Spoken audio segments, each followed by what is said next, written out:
Yes, good morning. This is Math 125. Today we're going to talk about section 3.4 entitled Measures of Relative Standing. Alright, what is our motivation? Essentially to compare apples and oranges. In the proverbial sense, some say apples and oranges can't be compared. They're different animals, so how can we compare them? Well, numerically we can play some statistical type games in order to compare things like this with really the same numerical measure. As an example, let's say somebody scores on the SAT exam. Let's say they get a 1518 total on the SAT exam. And let's say another student takes a different college prep exam called the ACT exam, and let's say they get a 21.1 on the ACT exam. Well, let me ask you this question: which student did better? The one who took the SAT or the one that took the ACT? And of course, your first response is you don't know. You can't tell because they're totally different tests on totally different scales. The maximum score on the ACT, 32, something like that? I'm not even sure. The SAT, what's the maximum on the SAT? Well, in the modern age where there's now 3 sections, the maximum score is 2400. Well, the idea here is we have to establish some bar of measure that will enable me to compare these scores that were really designed on different scales. Alright, so that's the real goal for today, to measure relative standing. Write that down. Need a measure of relative standing in this type of scenario. Okay, and that's what we're going to build up today. Alright, to this end, we're going to look at a few things. The first thing we're going to look at today is Z-scores. And indeed, we can use Z-scores to compare apples and oranges. Also, we'll talk about percentiles. I'm sure you've heard that word before. We're also going to talk about quartiles, which of course is a different kind of percentile, and also something called a 5-number summary, and ending up with box plots that we've really seen before in one of our Minitab days, as you may recall in class. Alright, so that's where we're headed today. Let me scroll down. Alright, first thing I want to define formally is a Z-score. A Z-score is defined as the number of standard deviations that a given value x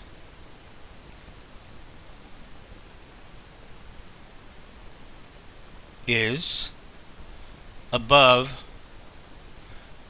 or below the mean. Okay, so we're going to actually measure how far above or below the mean a given score is based on standard deviation. Alright? Well, for example, if you've got a sample of scores, and let's say the mean is 100, and a given score, an X score, let's say is 130, and I ask you what's the Z score of that score of 130, well, you'll need to ask, well, what is the standard deviation? Let's say the standard deviation is 10, and of course, since 130 is 3 standard deviations above 100, you're going to say the Z-score of that X score is positive 3. Okay? Alright, now the convention is if your given value is above the mean, your Z-score will be positive. If it's below the mean, your Z-score will be negative. Of course, we can establish this formula to compute the Z-score. You take your given X value, and it's really a two-stepper. You subtract the mean, and divide by the standard deviation. We can try that for this above example. If we take our given score, subtract the mean, and divide by the standard deviation, you can see we get a z-score of 3. So a very simple formula for z-score. We'll see it over and over again in this class. Oops. Okay. Alright, so on we go. If, let's do an example here. If, let's say, you got let's say the same scenario, you got a set of scores with a mean of 100, and let's say the standard deviation in that set is 10.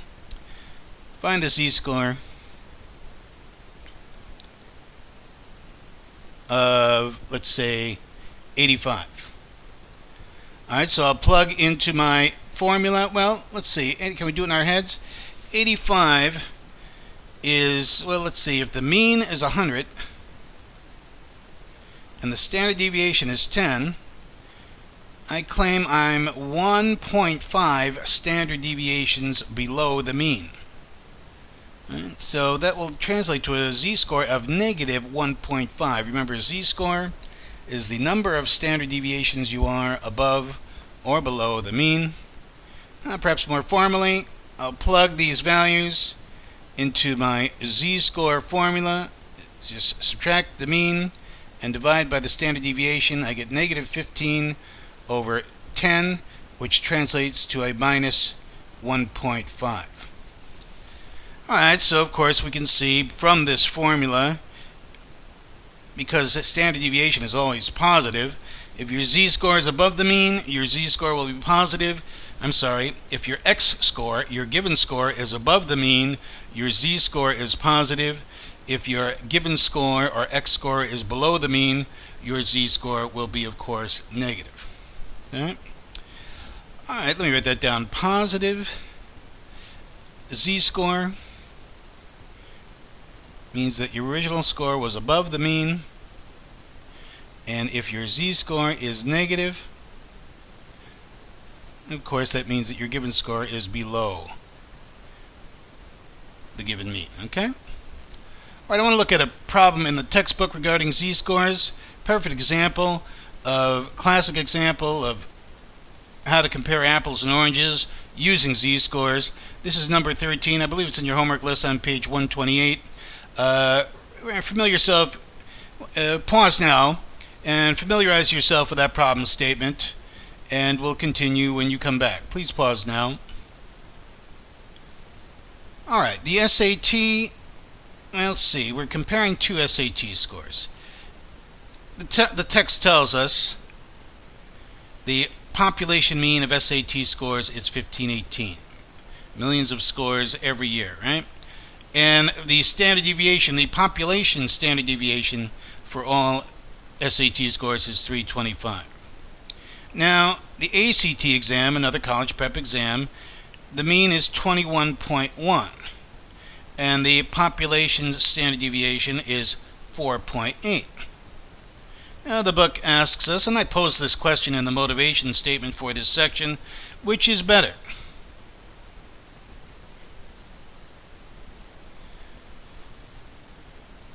A score of 1814 on the SAT or 26 on the ACT? Well, now we've got a tool. We've got an actual measure of relative position called the z-score, and all I need to do is compute the z-scores for these two different scores. Well, a score of 1840 on the SAT, I basically take 1840, subtract the mean, and divide by the standard deviation. And let me punch this out. 1840 minus 1518 equals divided by 325, and I get 0.99, a z-score of 0.99. I suppose I could call that 0.991. Alright, so that is for the SAT.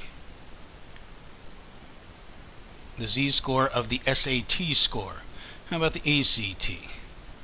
Again, I'll just take my given score of 26.0, subtract the mean of 21.1, and divide by the standard deviation of 4.8, and I get 26 minus 21.1 divided by 4.8 equals 1.02.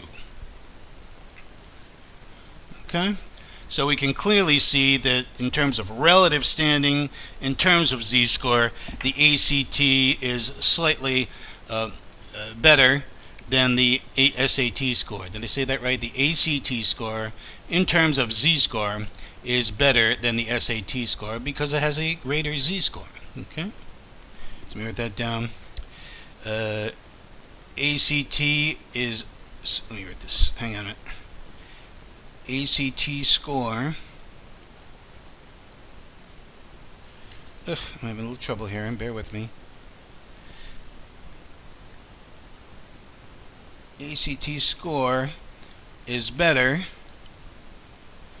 because is a greater z-score. So if your z-score is higher or bigger, your relative standing is better. Alright, you'll see some homework problems asking us about usualness of a value. Let me recall something from our last section. If you recall from the section 3.3 homework, we had established in terms of standard deviation criteria for calling values usual and unusual. And from the homework assignment, you may recall, hopefully you recall, that if you are within 2 standard deviations of the mean,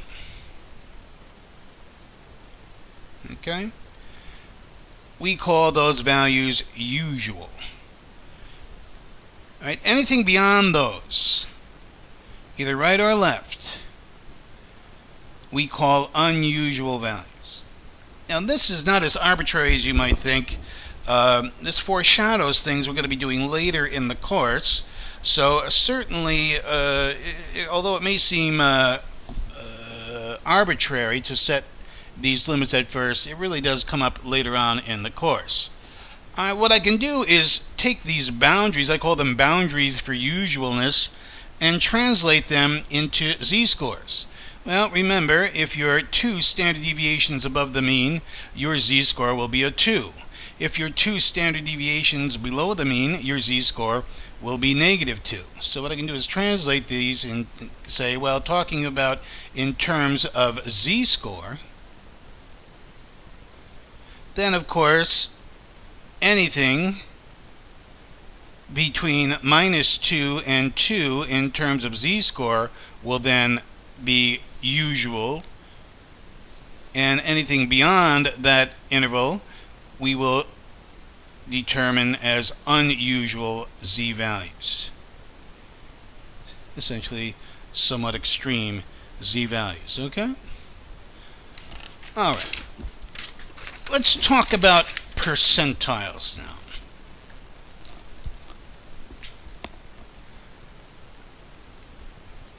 Well, let's see, what's a percentile? Well, I imagine we all know what percentile is. It's a type of what they call a fractile. Write that down.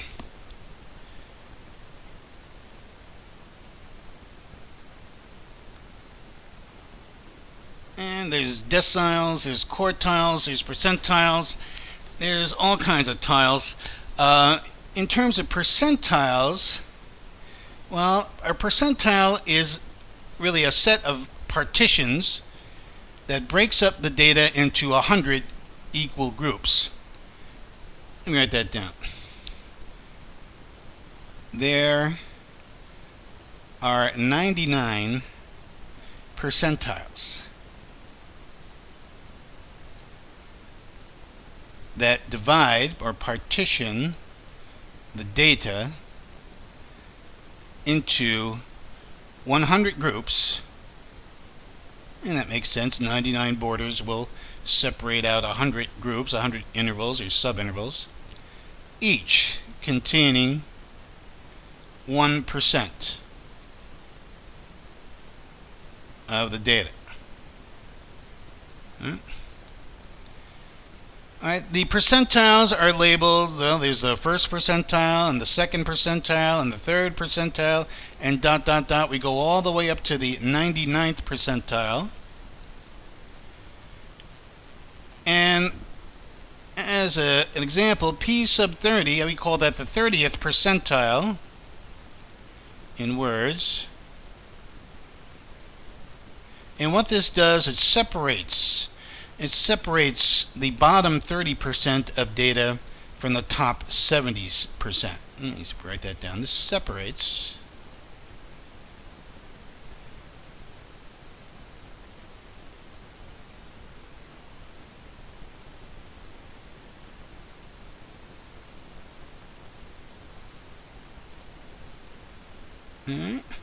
So if you tell me that you, let's say, took a test, a standardized test, and you scored in the 30th percentile, that means you did better than 30% of the people, and 70% of the scores were higher than yours.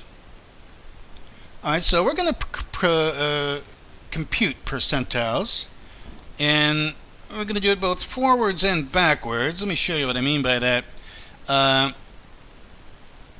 Given a data value, we'll show you how to compute a percentile of that data value. Alright, there's a formula for it, not much of a formula. The percentile value of a given data value x, I claim it's the number of values less than x, and that's strictly less than, strict inequality there in the numerator, divided by your total number of values times 100. Alright, so what you really get is a proportion of values less than x, and multiply that by 100 to turn it into a percent. Let's do an example.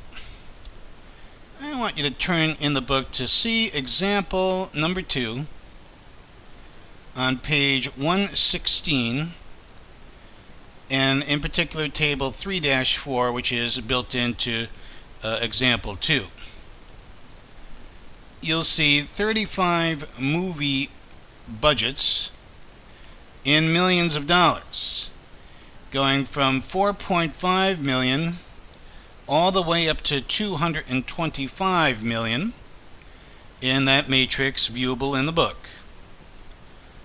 Alright, the example asks us to find the percentile value of a score of $29 million. Alright, let me get a fresh screen here.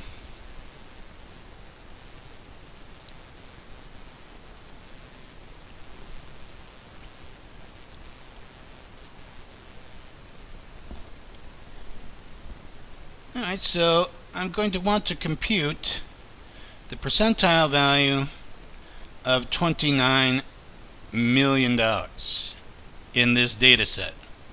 Well, it's your number of values less than 29 million. Well, if you count them up, there's 6 values less than 29 million in that sorted list. Please note that that matrix is sorted left to right and then top to bottom. 6 values strictly less than 29 million divided by the total number of scores is 35 in that matrix times 100. Alright, so basically we get a proportion in this data of values less than 29 million times 100. Alright, we punch this out and we get 17. Alright. So we say, oh, by the way, I'm rounding this off. Alright. So we'll say it like this. The 17th percentile of this movie data is 29 million. In other words, 29 million, a movie budget of 29 million in this data set separates the bottom 17% from the top 83%. Let me write that down. separates our partitions. The bottom 17% from the top 83% of data values in this set. Okay. All right. Now I'm going to work this. I'm going to work this backwards. We just showed you how to convert a data value to a percentile. Now we're going to work it backwards. Let me write this down now. The reverse. Convert a percentile to a data value. And it's a little bit more involved. All right, so let's put our thinking caps on. First thing to accomplish this, given a percentile, convert it to a data value, we've got to establish a new formula, and I want to give you some symbology here before I give you the formula. Let little n be the number of values in your data set. That should be no surprise. K is the percentile being used. That'll be more clear in a minute. Cap L, we're going to call a locator variable. Tells you where to look on the list. And P sub K,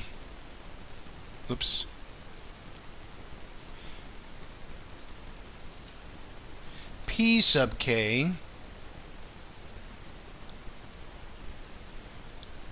is equal to the kth percentile. Okay? Alright, so let me use these values now to establish a formula. I'm going to cite an example here. This is example 3 on page 117 in our text. And again, that uses the same movie data as in the previous example. So we should be familiar with that. They ask us to find the 90th percentile. Let me scroll up here.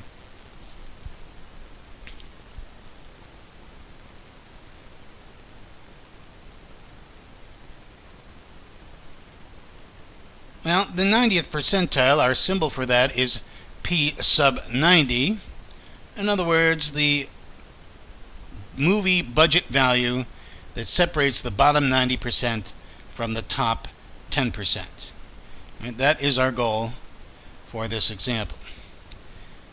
Right, to this end, we use what we call a locator function. And don't panic, it's not that bad.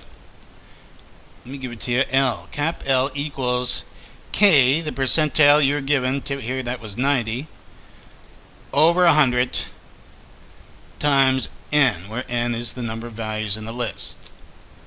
Alright, locator, what it does ultimately, it tells you where in the list to find your answer, or where to look for the needed percentile, right? Or for the needed data value, I should say. Alright, in this particular problem, we are looking for the 90th percentile, so the percentile being used is 90. We divide that by 100 and multiply by the number of values in the data set. So it's 90 over 100 times 35, and I punch that out and I get a 31.5. Alright, now, depending on whether L is whole or not, we've got different instructions, so beware of that. If L is not whole, and it is not whole here, right? 31.5 is not a whole number. Right? What we'll do is round this up. Right? The reasons why will become clear as we do a few of these examples, so just be aware, if L is not whole, we round up. Okay? So, L is approximately then 32, and this tells us where to look in our sorted list for the data value we need. So let me write that down. We need the 30-second value up from the bottom in our sorted list to establish our 90th percentile. If I look in our particular movie data list, that 30-second value from the bottom is 150 million. Alright, so the L number, the locator value, the locator function, tells us where to look for our data value, our final answer. So P sub 90, the 90th percentile, in this data list is in fact $150 million. That's my final answer. And that is the value that separates the bottom 90% from the top 10%. Okay, now remember, whether your L value preliminarily comes out whole or not affects how you handle things. Again, if L is not whole, you round it up. Let's try another one. Example 4.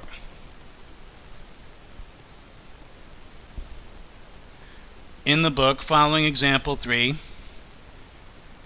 they want us to find the 60th percentile.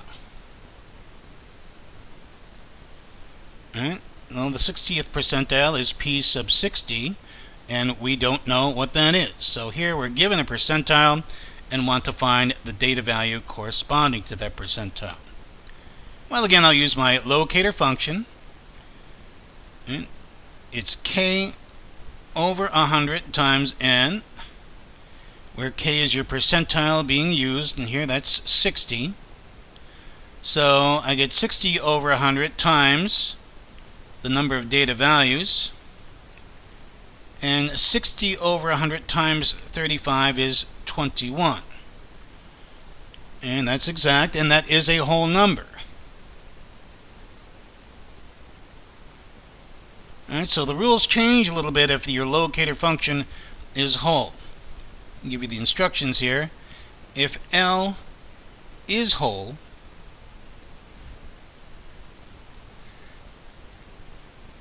what we do is we take the mean of the 21st value. On this particular problem, it's going to be the 21st value, and the next one up. Informal language here, if you'll forgive me. So let me write that out. The P sub 60 then, the 60th percentile, is going to be the mean of the 21st and the next one up in the sorted list, the 22nd value. So I basically add up the 21st and the 22nd value in the list and divide by 2. And of course that's 70 million plus 72 million over 2, and that's 71 in $1,000,000. So my final answer is the 60th percentile in this data set is $71 million. In other words, this movie budget separates the bottom 60% from the top 40% in this data list. Alright, the book gives you a very fancy flow chart on how to handle L, whether it's whole or not. I tend to do things with a little less fanfare. If L is not whole, like our first L use of the L function, we round up to find the needed percentile. Find the percentile value. Okay? If L is whole, as in our second application of the locator function here, to compute the final percentile, we take the mean of the, what I'll call the Lth value, and the next up, to find the needed percentile data value. Okay? Alright, so that gives us a good idea of how to find percentiles. The next thing I want to talk about is quartiles.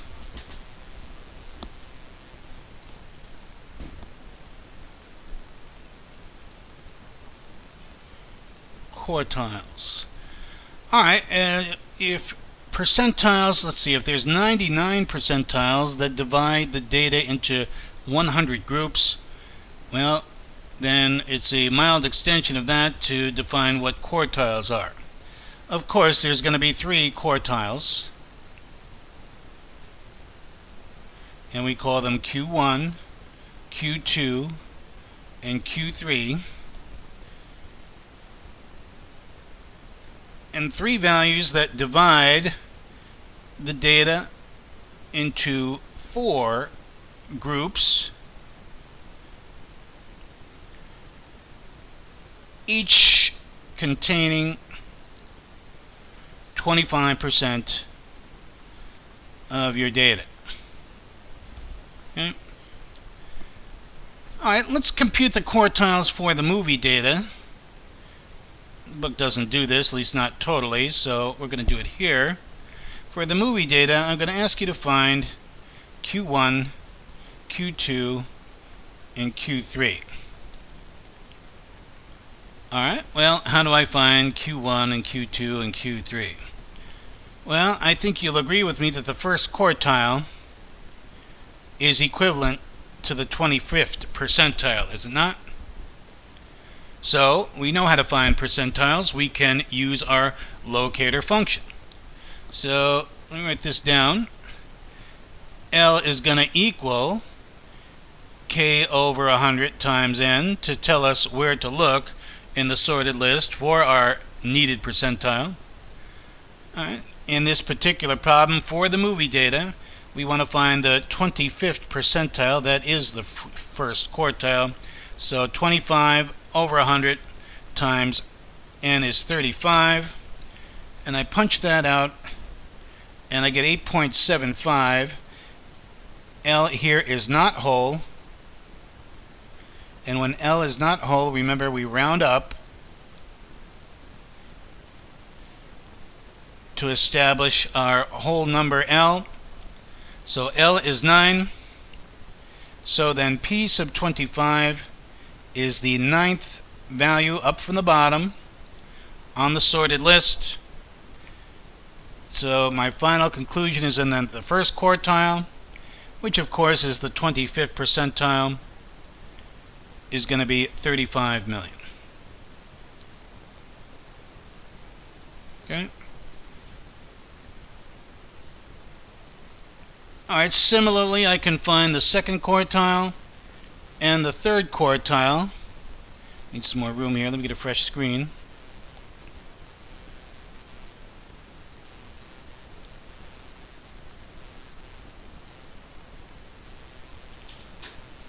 Give me a minute. Alright. So, what's the second quartile going to be? Well, the second quartile, I think you'll agree with me, if you're looking to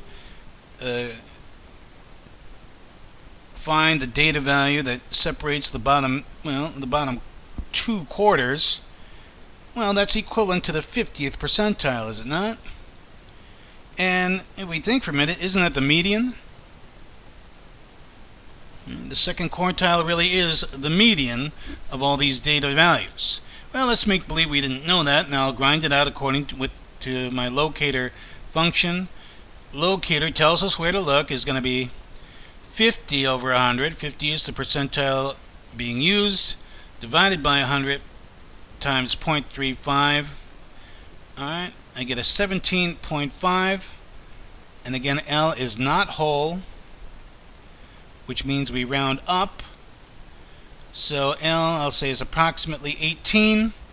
So on the 18th value of the list, I will find my 50th percentile. So P sub 50 equals, and I believe it's 68 million. And I suppose I should label that as Q sub 2. because we are asked to find the quartiles. Right. Of course, they're both equivalent. Alright, the third quartile. Well, of course, the third quartile separates the bottom 3/4 of data values, and that's equivalent to the 75th percentile. So again, I can use my locator function. Equals 75 over 100 times 35. And again, that's 26.5.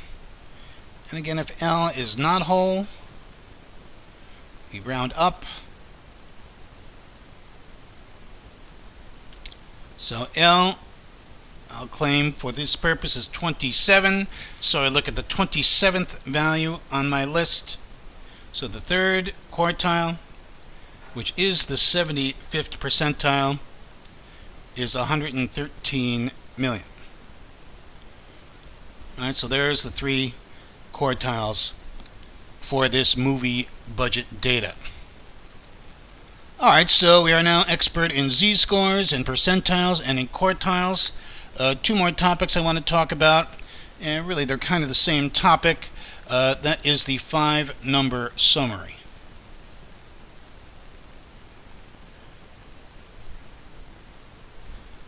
Alright, the 5-number summary, all it is a list.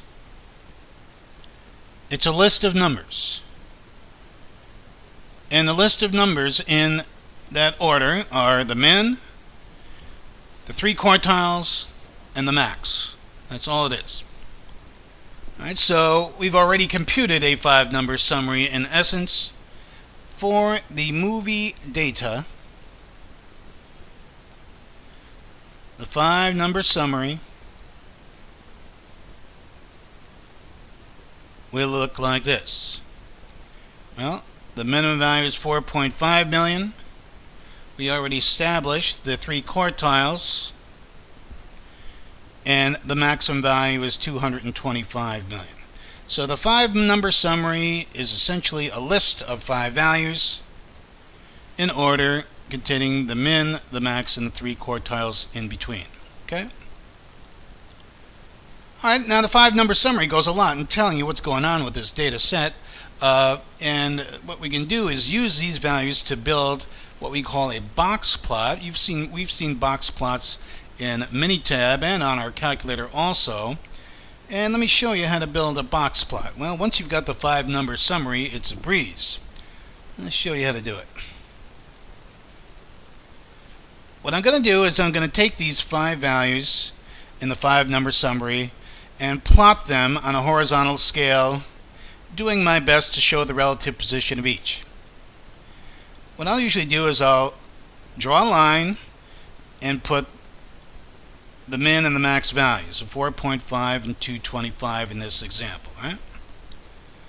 Alright, now what I'll usually do here is I'll go for the median. I'll plot the median on this graph. Now, I'll ask myself, where is 68? Is it closer to 4.5 or is it closer to 225? Of course, 68 is much closer to 4.5 than it is to 225. So I'll kind of eyeball it right here. 68 somewhere in that neighborhood. Okay? Again, I'm doing this by hand, so bear with me here. Now I'll go after the first quartile. Now again, I know the first quartile is somewhere going to be between the minimum value and the median. And I'll ask myself, where is 35? Is it closer to 68 or is it closer to 4.5? Let's see. I guess it's a little bit closer to 4.5 than 68. And I'll try to reflect that in locating it here. Now I'll try to relatively plot the position of the third quartile. And again, I'll ask myself, I know the third quartile is between 68 and 225.